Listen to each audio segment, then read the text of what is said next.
Though Oppo Find N6 is set to launch sometime in March, most probably in the mid of March, but for the fans, in what a pleasant development, we already got the best look at the handset.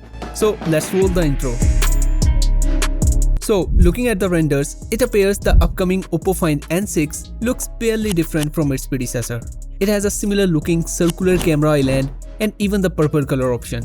However, they have moved the flashlight outside the camera island. Also, unlike the Find N5s, the purple color of the Find N6 doesn't seem to have a leather finish.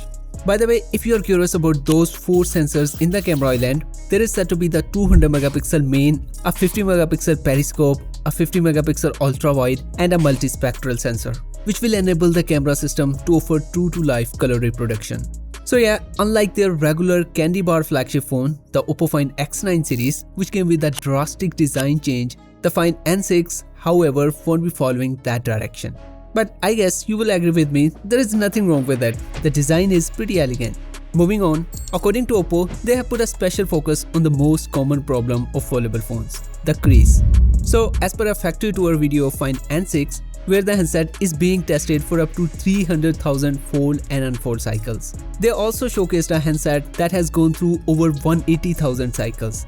And even at that stage, the crease is quite minimal. So that will be really interesting to see once the handset comes out into the hands of the users. Talking about the display sizes, there will be no changes, so there will be the same 8.12 inches foldable and 6.62 inches cover display. Anyway, a Geekbench listing has already revealed the Find N6 will come with a customized version of the Snapdragon 8 Elite Gen 5. I have already covered a video on that, so check that out too. And I will see you in the next video. Until then, take care.